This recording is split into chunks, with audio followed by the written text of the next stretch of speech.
Part 1, The Wind Lies. The wind moved before anyone noticed it. Not the flags. Those snapped in a clean left-to-right rhythm above the range, sharp and confident, exactly the way the digital wind meters said they should. Not the screens either. They blinked obedient numbers into wrist-mounted ballistic computers, feeding solutions into rifles that should have made the shot possible. No. The rail wind lived somewhere else. It crawled low through the dust at 200 yards, lifted over a patch of sun-blasted rock halfway downrange, then vanished into the shimmer before returning near the target from a direction no instrument on the line seemed willing to admit. And it was beating all of them. A rifle cracked. Then another. Then a third. Each shot was clean. Each trigger press disciplined.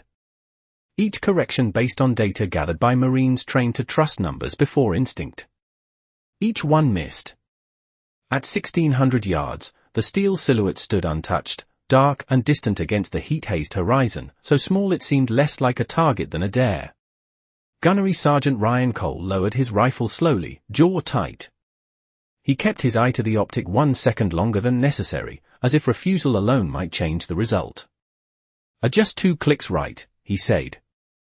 The Marine beside him made the correction without hesitation. Another shot. Miss Cole muttered a curse under his breath. Around him, boots shifted on gravel. Frustration moved quietly down the line. These were force-reckoned snipers. They had the tools. They had the data. They had already spent the better part of the morning trying to solve a shot that, on paper, should have been difficult, not impossible. Instead, the range had turned into an argument none of their equipment could win. "You boys ever notice?" The voice came from behind them. Low. Rough. Unhurried. The wind lies more than people do. It did not belong there. Not in the middle of a live-fire training block. Not behind a line of Marines who had just missed again. Not on a range where everyone present had earned the right to be there. Cole turned before the words had even finished, irritation loaded and ready. An old man stood just beyond the concrete pad. No uniform. No hearing protection. No tactical gear. Just a faded canvas jacket, worn boots, and a stillness that looked wrong in a place built around command and movement. His pale eyes were not on the Marines. They were fixed somewhere downrange, not on the target itself, but on the space between. Someone snorted. Another Marine let out a quiet laugh. Cole stepped toward him, boots grinding into dust. "Range is restricted," he said. "You lost, sir." A few of the younger Marines smirked. Failure was easier to swallow when there was something weaker to compare it to. The old man did not answer. A gust crossed the range, snapping the nearest flag harder to the right. The meters blinked. Stable. Consistent. Wrong. The old man tilted his head, as if listening beneath the noise. Then he spoke again. "You're reading one wind," he said quietly. "But the bullet's gonna travel through 3. For half a second, there was silence. Then the laughter came sharper. Cole's mouth curled into a thin smile. 3 winds, who? You get that from YouTube, or straight off the History Channel." More laughter. Louder now. Relief dressed up as arrogance. The old man did not react. He kept watching the terrain, eyes narrowing at the mirage shimmering above the broken rock halfway downrange. And for the briefest moment, Lance Corporal Ethan Brooks stopped smiling. He did not know why. He only knew the old man was not looking at the range like a tourist. Cole waved a dismissive hand. "Unless you've got a solution, old-timer, you're just in the way." A beat passed. Then the old man said, "Let me try a rifle." The line broke into open laughter. To them, it was absurd. A punchline. A civilian interrupting trained recon Marines at a 1,600-yard line. Cole let the laughter breathe for a second, then reached back, pulled a rifle from the rack, and held it out with exaggerated courtesy. "Be my guest," he said. His tone dipped colder. "Show us how it was done back in the day." Part 2. The space in between the laughter lingered in the dry air as William Carter stepped forward and took the rifle. He did not snatch it. He did not fumble with it either. He received it with both hands, like a man reacquainting himself with something familiar after a long separation. His fingers settled along the worn stock and brushed across a dark gouge near the bolt, old damage, easy to miss unless you were close enough to notice it. Had not been sanded out. Then he went still. Not the kind of stillness that comes from hesitation. The kind that comes from waiting for something else to move first. Behind him, the Marines shifted, impatient already. They expected a show now. A stumble. An embarrassed attempt to shoulder the rifle. Maybe a bad sight picture and a weak apology. Something that would restore the hierarchy they understood. Cole crossed his arms. "Careful," he said dryly. "That thing kicks." A few chuckles followed. Carter did not look up. He did not shoulder the rifle yet. He stood there with the barrel angled low, eyes fixed beyond the target, reading terrain no one else seemed interested in. He watched the dust move near the ground. He watched the heat shimmer bending light above the rocks at the midpoint. He watched a depression left of center where the land dipped before rising again toward the steel. The wind moved again. The flag snapped right. The mirage slid left. No one called it out. No one noticed. Except him. "You gonna shoot," Cole said, "or meditate?" More laughter, but thinner now. Carter exhaled slowly. Not a sigh. More like a calibration. Then, finally, he moved. One small step forward.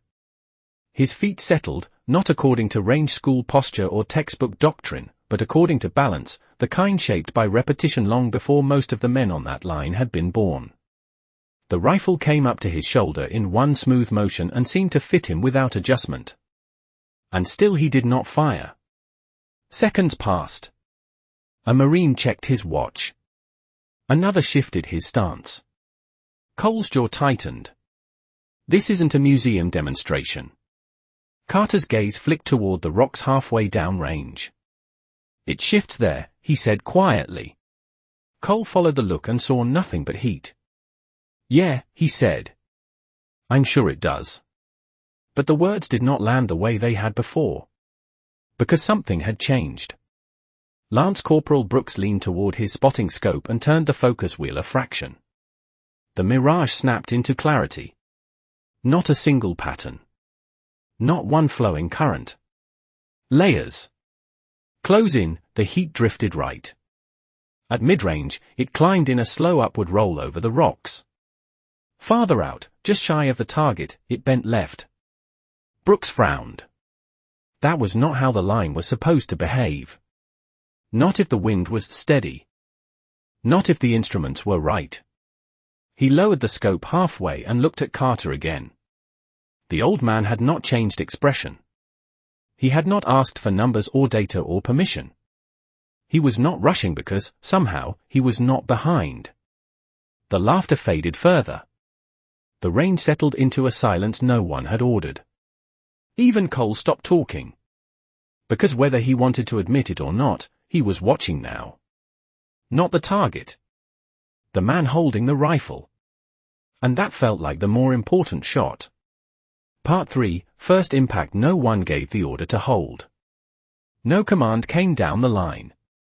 No range officer raised a hand. And yet every Marine stayed exactly where he was. William Carter stood with the rifle resting steady into his shoulder, his cheek settled lightly against the stock. His finger touched the trigger with no visible tension. He looked through the optic the way a man might look through a familiar window, not searching, not correcting, simply seeing. Behind him, the line waited. Cole hated the feeling of it.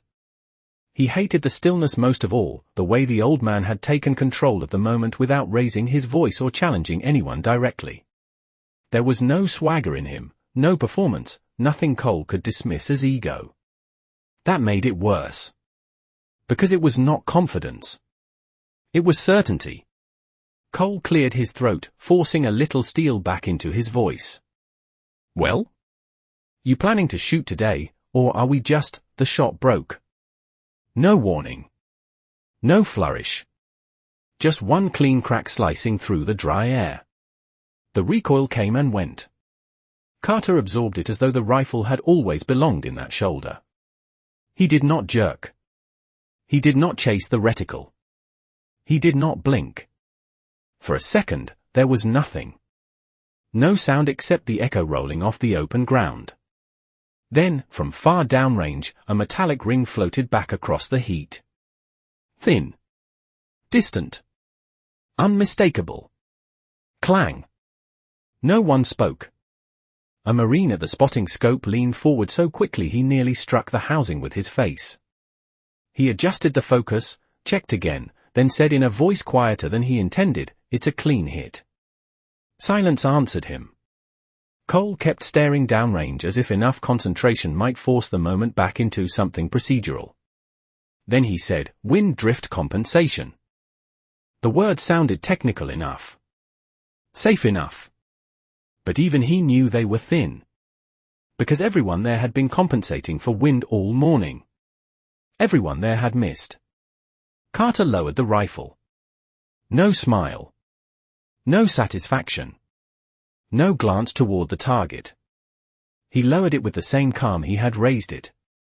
As if the result had never really been in doubt. Brooks stared at him, not the steel. The problem was not that the old man had hit.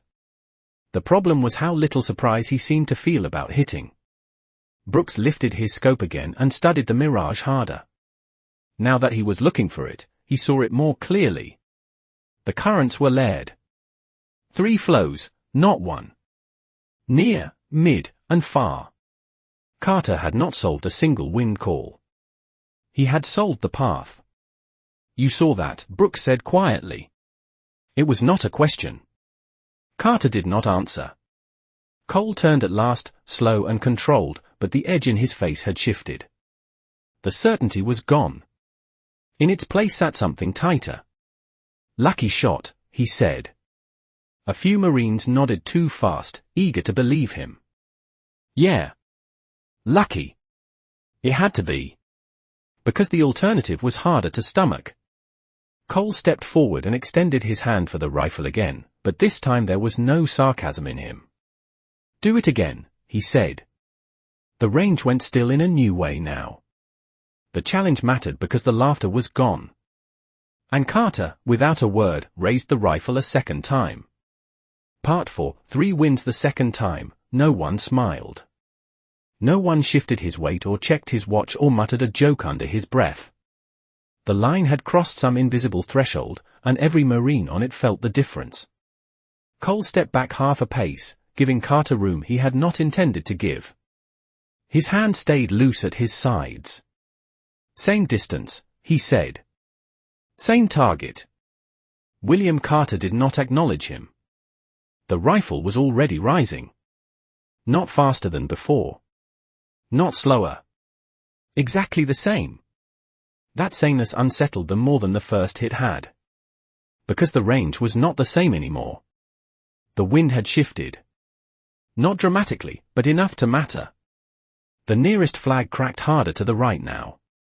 Dust along the ground skimmed left in low, thin streams. The meters blinked new values. Updated. Corrected. Still incomplete. Brooks leaned into the spotting scope and let the glass settle. He did not rush his focus this time. He followed the layers. Close range, right. Midway over the rocks, upward and inward. Far end before the target, left. His pulse quickened. It was not chaos. It only looked like chaos if you insisted on treating the whole lane like one problem. "Gunny," Brooks began. Cole did not look at him. Carter adjusted his stance by a fraction, no more than a slight shift of weight onto his front foot. The rifle moved with him, already aligned. No searching. No correction.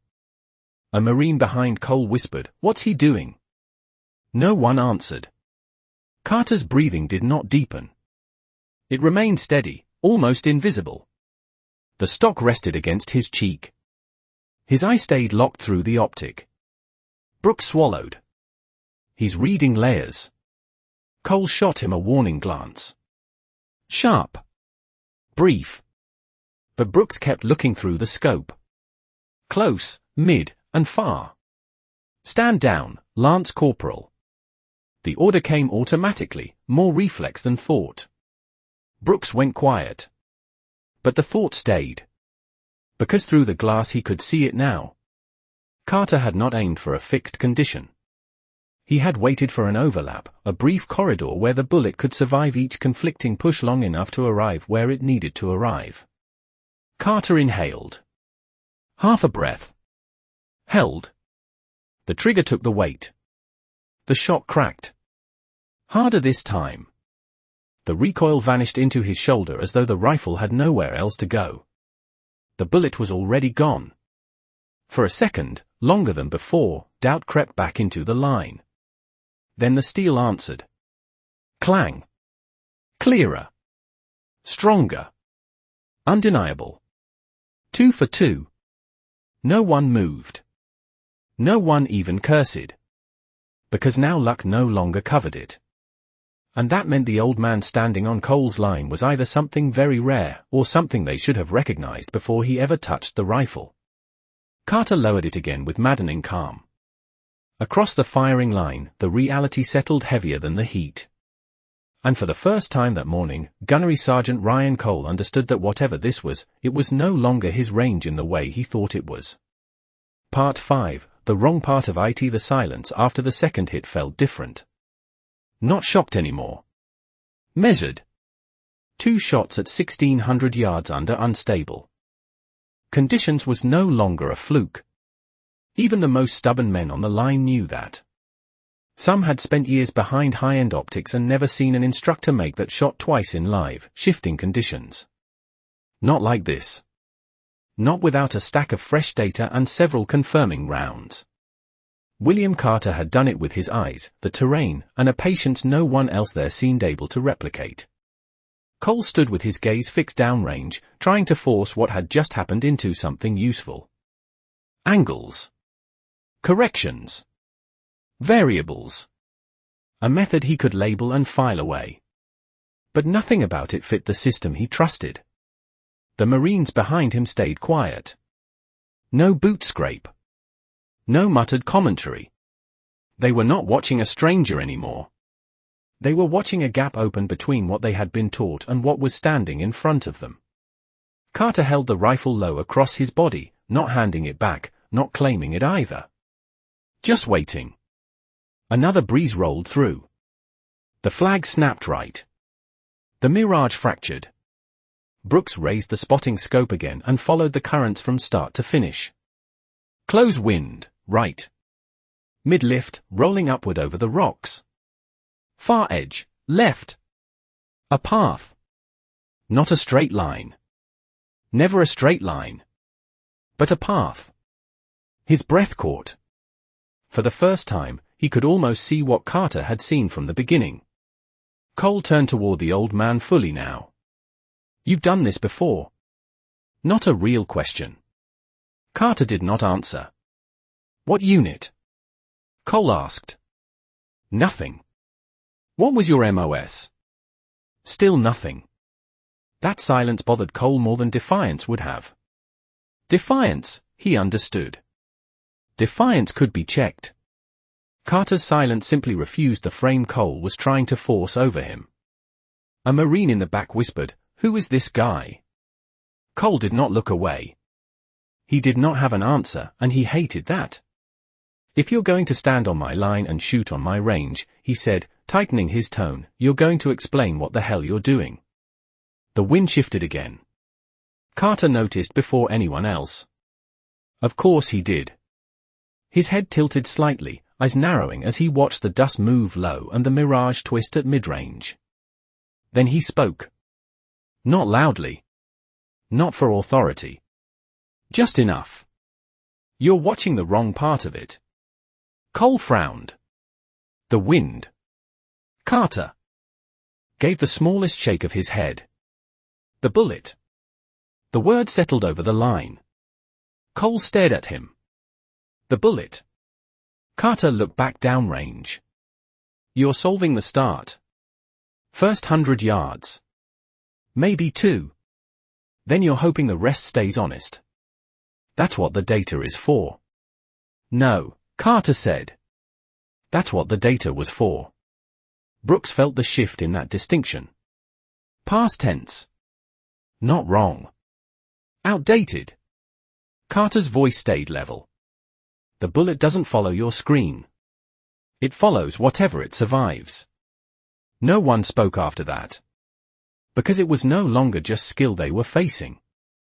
It was understanding. And somewhere behind them, almost unnoticed at first, a radio crackled softly to life. Part 6, Command is listening. The first hiss of static barely registered. A clipped radio crackle, swallowed by open air and the lingering weight of Carter's words. Most of the Marines stayed locked where they were, attention still fixed on the old man who had just made 2 impossible shots sound like a lesson none of them had been ready to hear. Cole did not look away. You're saying ignore the wind, he asked, trying to pin the idea into something he could challenge. Carter kept his eyes downrange. I didn't say ignore it. A pause. You just can't stop there. That answer annoyed Cole more than defiance would have. It sounded too much like doctrine.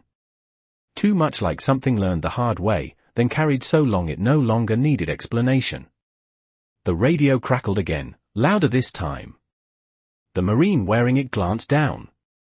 Range control, this is line 2. Go. A burst of static. Then, confirm active shooters and identify civilian on the range. The Marine frowned. Active line. Civilian is under supervision. Stand by. Cole still did not turn. Then explain it. Carter lowered the rifle a fraction and looked at the ground between them, watching the tiny dust trails cut across gravel. You're solving the first push, he said. The bullet spends the rest of its flight paying for your confidence. Brooks felt that one land. Cole did too. Before he could answer, the radio came alive a third time, sharper now. Line 2, Command is reviewing the feed from the range cameras. Repeat, identify the civilian immediately. That changed the air. Command was not responding blindly. They had been watching the feed now that range control had flagged. An unknown civilian on an active sniper line. That made sense. It also meant whatever happened next would move faster than any of them liked. The Marine holding the radio looked to Cole. Gunny. Cole kept his eyes on Carter. He was still trying to decide if this was a discipline problem, a security problem, or something stranger. Carter adjusted the rifle in his hands. Not preparing to fire. Just settling it, like habit. The bullet doesn't care about your starting point, he said quietly. Only what's waiting for it. Silence followed. Not empty. Heavy. Brooks could feel it in his chest now. The old man was not improvising. He was describing a relationship with the shot that went deeper than equipment. More than that, he was describing it in a way that made Brooks realize how much of modern precision shooting depended on assuming the world would stay simpler than it really was. Cole shifted his weight. You saying our whole system's wrong? Carter gave a slight shake of his head. No. You're just trusting it too much. The wind rolled across the range again. Every Marine felt it. Not because the gust was strong, but because now they knew it was layered. Hidden. Complicated in a way their tools had flattened into convenient lies. The radio snapped once more. Line 2, repeat, Command wants a name. And for the first time since Carter had spoken, the range did not feel like a training block anymore. It felt like something was closing in. Part 7, third shot. The line had gone from skeptical to quiet. Now it turned tense.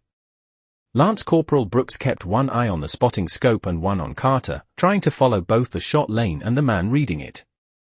The mirage had shifted again. The close push was stronger now, moving right in short, aggressive bursts. At mid-range, the thermal lift over the rocks had tightened into a column. Farther out, near the target, the left drift weakened, then nearly vanished. It was changing too fast for confidence. The Marine with the radio swallowed.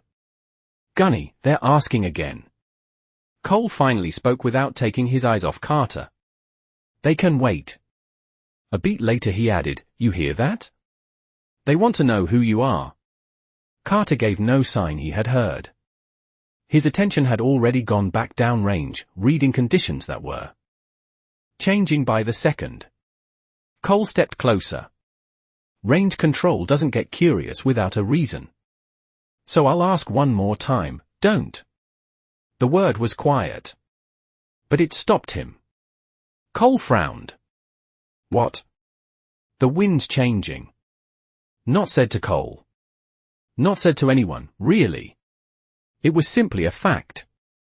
And Brooks saw it the same instant. The Mirage collapsed at mid-range, rebuilt itself, and pulled in a tighter pattern. Close push harder right. Mid-lift climbing. Far edge almost neutral. Brooks leaned into the scope. "It's not the same." Cole ignored him. "Put the rifle down." Authority snapped back into his voice. Familiar. Useful. But Carter did not lower it. He raised it. Brooks felt his pulse kick. Whatever Carter was seeing, it mattered more to him than the order. Cole stepped in. "Sir, put," the shot broke. Sharper than the first two. Less gentle. More final. The recoil snapped back and disappeared. The bullet vanished into a lane none of them could have plotted on a screen. Time stretched. Long enough for hope and doubt to wrestle across every face on that line. Then the steel answered again. Clang. Loud. Clean. 3 for 3. No one breathed. Because now even the most stubborn explanation had fallen apart. Brooks lowered the spotting scope slowly. He adjusted for where it would be, he whispered. Not for what it was. The radio exploded to life. Identity confirmed. Repeat, William Carter. Vietnam. Long-range reconnaissance. Partial record sealed. Stand by for command instruction. Everything on the line stopped. The wind still moved, but no one felt it. The radio continued, clearer now. Secure the individual, maintain respect, and hold position. Colonel Harris is en route. Maintain respect. The phrase landed harder than the order itself. Cole stared at Carter, and for the first time that morning, the old man's presence rearranged the hierarchy in Cole's mind. Not completely. Not all at once. But enough. He had not been testing some harmless civilian. He had been talking down to a man command recognized before his own line had managed to. And now the range waited in a silence made of consequence. Part 8, Ghost Line. No one spoke after the name. Not Brooks. Not the Marine on the radio. Not even Cole. Because once it had been said, William Carter, the entire morning changed shape. The heat still shimmered over the range. The flag still cracked in the wind. Dust still skated over the gravel in restless lines. But the old man standing in front of them no longer occupied the space of a stranger. The radio crackled again, lower now, as if even the speaker understood the tone had changed. William Carter. Vietnam. Long-range recon sniper. Operational records partially sealed. Multiple engagements classified. Call sign, a brief hiss of static. Ghost line. The words did not echo. They settled. Brooks felt them before he understood them. Ghost line was not a nickname from a bar story or a cheap legend passed between recruits. It was the sort of call sign that survived only if the man behind it had done something no one present had forgotten. He looked back at Carter. Really looked this time. The stillness. The economy of movement. The way the rifle sat in his hands like an old argument already won. The pale, unreadable calm in his eyes. It all fit now. Not every detail. Not the sealed parts. But enough. Cole stood rigid, every cutting word he had thrown that morning returning to him with new weight. Restricted area. You lost, sir? Lucky shot. Each one sounded worse in memory than it had in his mouth. The radio continued. Colonel Harris has been advised. Command reviewed the range feed and confirmed visual identification from archived imagery. Maintain position. Do not escalate. Too late for that, Cole thought, though he did not say it. The Marines who had laughed earlier stood straighter now. Not theatrically. Instinctively. Respect catches up fast when recognition arrives. Brooks swallowed. Gunny, we didn't know.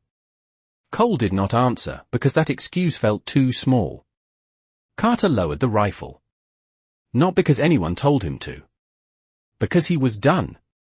The movement was slow and final. He turned slightly toward the horizon beyond the range, as if the morning had only briefly passed through him and would continue without asking his permission. Brooks heard himself speak before he meant to. You should teach this. Carter did not turn. Whatever he knew had not come from a classroom, and everyone there understood that. Then a new sound reached them. Low at first. Rhythmic. Growing. Rotor blades. Heads turned toward the far end of the range. A helicopter approached fast and direct, not circling, not hesitating. Command had moved quickly because they had not started from nothing. The range. Feed, the unknown civilian, the face, the name, all of it had narrowed the gap. And now the gap was gone. The helicopter dropped lower, kicking dust into violent spirals. No one on the line tried to read the wind anymore. Because respect had taken its place. And as the aircraft came in, every Marine standing there understood one thing with complete clarity: they had not been watching a man prove himself. They had been watching a man who never needed to. Part 9, the wind never lied. The helicopter came straight in. Low. Fast. Deliberate. Rotor wash slammed across the range, tearing dust into spirals and flattening the fragile patterns in the mirage that had ruled the morning. Flag snapped sideways. Gravel skittered. The invisible lanes Carter had been reading all day vanished under raw mechanical force. Or maybe they did not vanish. Maybe everyone else simply lost the ability to see them. The aircraft settled hard at the far edge of the range. The engine wound down just enough for the side door to open. Then came a silence heavier than any before it. A single figure stepped out. No hesitation.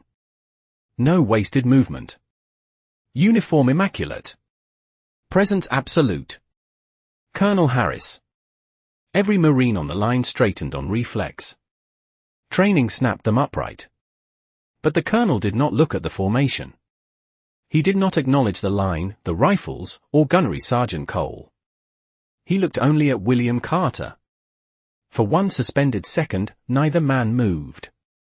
Dust drifted between them in the dying rotor wash. Cole felt the shift fully, then, complete and irreversible. He took half a step back without realizing he had done it. Instinct, not instruction.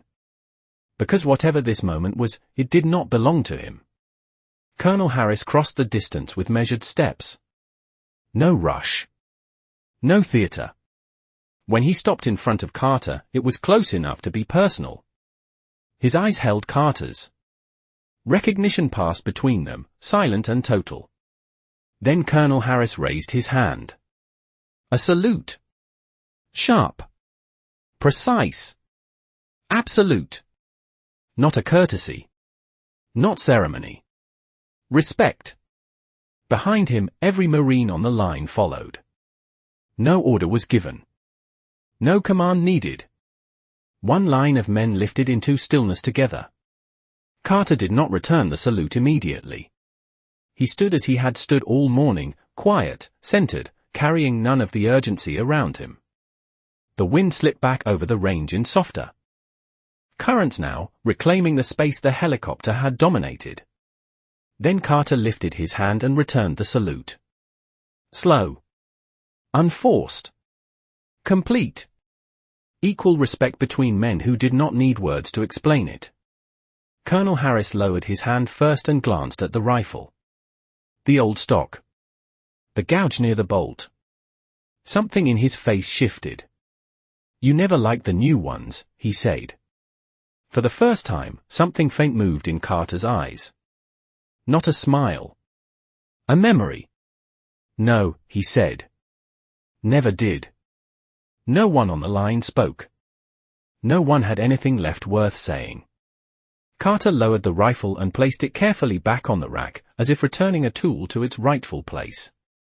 Then he turned and walked past the Marines who had laughed at him less than an hour earlier. They did not laugh now. They watched in silence, not out of curiosity, but respect. The wind moved again across the range. The flag shifted. The mirage returned. Unstable. Lead. Honest in a way none of them had understood that morning. Carter did not look back.